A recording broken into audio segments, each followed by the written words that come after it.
오늘자 부동산 시장의 핵심 키워드, 바로 극단적 양극화입니다. 극단적 양극화입니다. 가격은 신고가 행진인데 거래는 뚝 끊기는 기이한 현상이 나타나고 있습니다. 오늘 내용이 좀 많아서 영상 마지막에 세 줄 핵심 요약과 여러분이 꼭 체크해야 할 포인트 세 가지를 정리해 드릴 테니 끝까지 집중해 주세요. 먼저 가격부터 보겠습니다. 역시 서울 집값의 바로미터, 강남 세구죠. 국민평형 34평, 아파트 평균 가격이 무려 26억 원을 돌파했습니다. 마포, 용산, 성동구, 이른바 마용성도 평균 17억 원대에 진입했는데요. 놀라운 건 거래는 확 줄었는데 가격은 오히려 더 올랐다는 점입니다. 이게 어떻게 된 일일까요? 거래량 지표를 보면 상황이 더 명확해집니다. 강남 3구와 마용성을 포함한 한강벨트 주요 지역의 아파트 거래량이 한때 월 1000건을 넘나들었는데 최근에는 300건 수준으로 급감했습니다. 말 그대로 거래 절벽이죠. 집을 팔려는 사람도 사려는 사람도 모두 관망세로 돌아선 겁니다. 가격 호가만 덩그러니 남아있고 실제 주인이 바뀌는 손바뀜은 거의 멈춰버린 시장입니다. 그런데 이 와중에도 움직이는 곳이 있습니다. 바로 강북 지역입니다.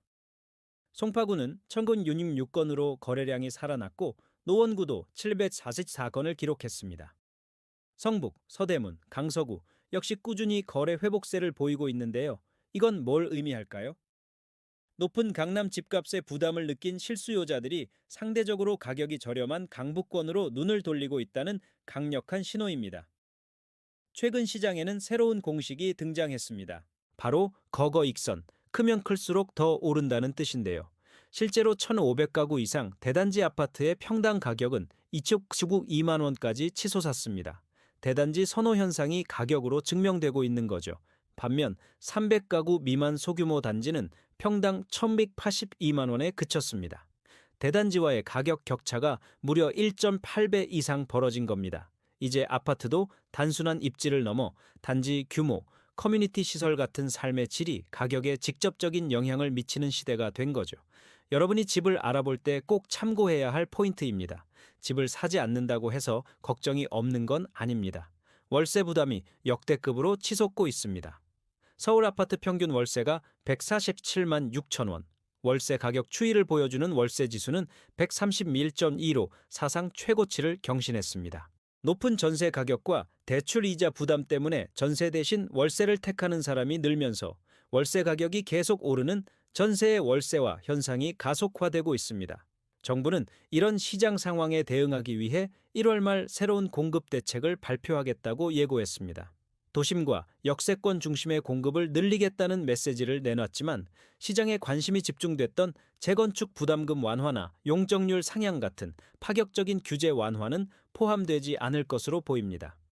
시장에 얼마나 큰 영향을 미칠지는 지켜봐야겠습니다. 한편 경매 시장은 그야말로 열풍입니다.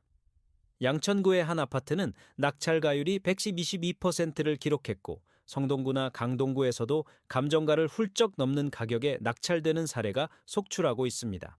토지거래 허가구역 규제를 피하면서 시세보다 저렴하게 집을 마련하려는 수요가 경매 시장으로 몰리고 있는 겁니다.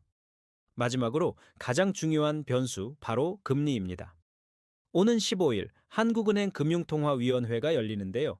일단 이번에는 금리를 동결할 가능성이 높다는 게 시장의 중론입니다. 하지만 앞으로 언제쯤 금리 인하가 시작될지를 두고는 전문가들 사이에서도 의견이 크게 엇갈리고 있어서 당분간 금리 불확실성은 계속될 전망입니다. 자, 오늘 내용이 정말 많았죠? 핵심만 딱 세 줄로 요약해 드립니다.